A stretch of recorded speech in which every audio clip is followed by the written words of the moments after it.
matagal pa yan. Sunod taon pa yata yan. Ha? Sunod taon. Next year pa?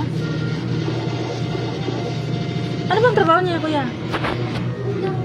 Dancer ka. Ang ina naman ito eh, tinatanong ng maayos eh. Hindi nga.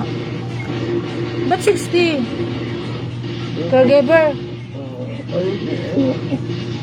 Hindi yung 60, baliw. 40 pa. Naniwala pa ako. Ay, hindi, 30 lang.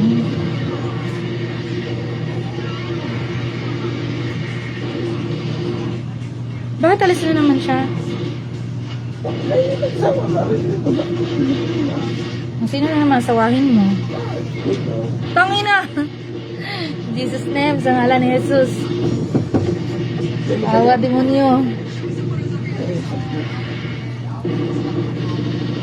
Sa asawa ka pa, hindi na nga tumitigas yan. Gago, tagal-tagal ko na nagmasasay, hindi nga bumabakat yan. Ang cute na ng ano nyo.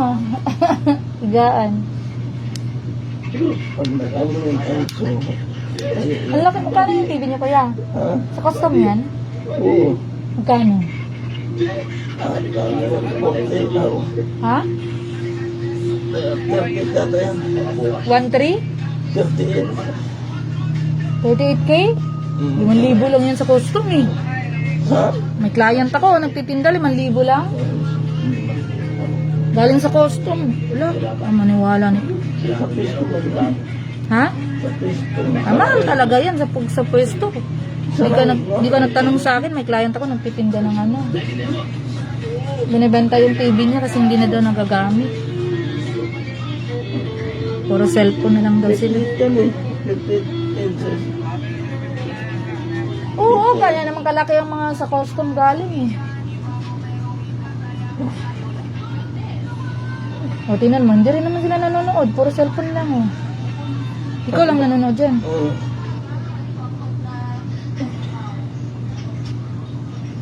Yan, balik yung papuntang babae. Arti-arti mo kasi, massage ka ng 11. Arti mo, ano nga, ang aga-aga pa nga nun, alas 7 eh. Antok nga ako eh. Ayaw-ayaw pa ang puta. Kala mo pogi.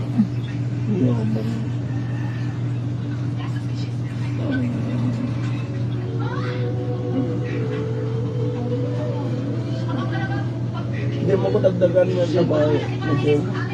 Yung dagdag ko bilat. Kita mo hindi ako nag-abroad eh. Pwede ka lang sa kusulat.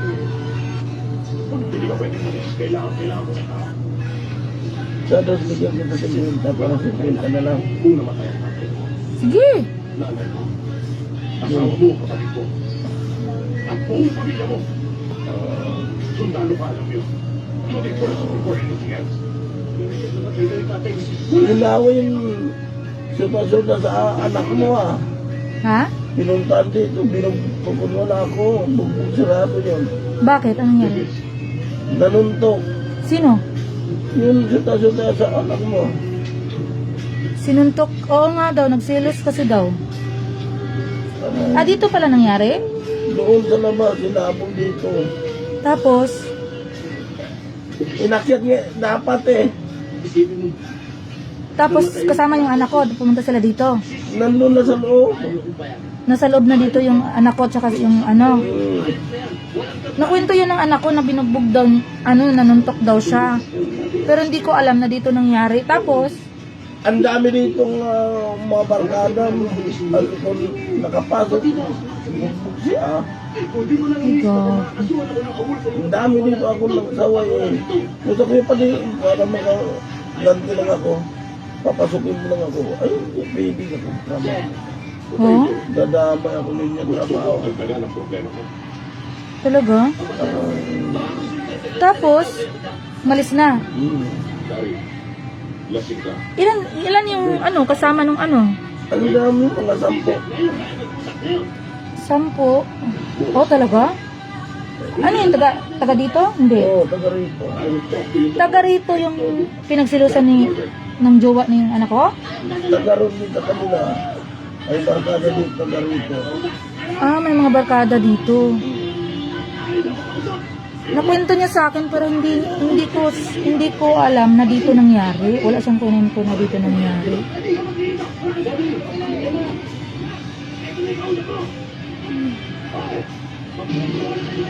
Blinak ko na yun, hindi na makapunta dito yun kasi sinabihan ko. Hindi mo punta dito nga lagi. Itong bago lang, blinak ko. Kasi sabi ko sa kanya, ayaw na ng anak ko, huwag mo nang pilitin. Nagsama-sama ko. Hindi pumupunta yung lalaki, nagmamakaawa. Sabi ko sa anak ko, ba't ayaw mo na? Sabi niya, ayoko na. Sabi niya, gusto daw niya tomboy. Sabi ko, maghanap ka ng tomboy, yun naman yung pakainin ka, hindi yung ako pa rin magpapakain. Ako naman nagpakain ng lalaki niya. Kaya lang kita pinayagan nun kasi akala ko mag-abroad ako. Ngayon hindi na ako mag-abroad. Hindi mo na kailangan yun. Nakakapunta ka naman sa mga barkada mo. Ako ba nagpapakain nun? Dagdag 100 ako sa anak ko. Yung anak ko daw 200. Yung shots sa lalaki 100.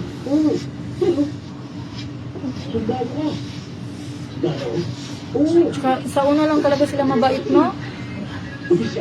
Ba't ganun kayo mga lalaki? Sa una lang kayo mabait. Sawa na. Panginan niyo. Sawa na sa bilat. Mayawa talaga kayo. Sa una, magugas-ugas pa. Ngayon, wala lang.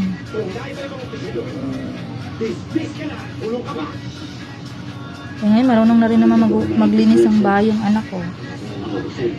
Kaso pagdating ng gabi, nawawala. Mag-duty sa mga barkada niya. Hindi ko dapat magtrabaho na lang kayo sa bar para kikita pa kayo kaysa nagpupuyat kayo, wala man kayong kita.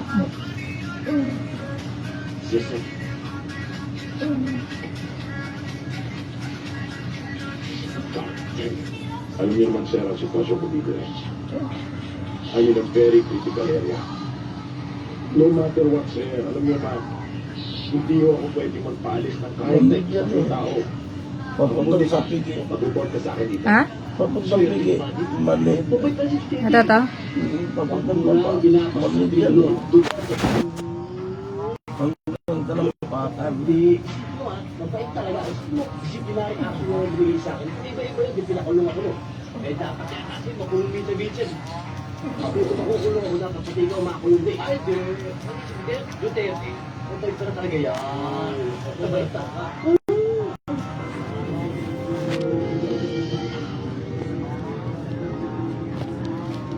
Colonel, kanina pa kayo nila sa Kim?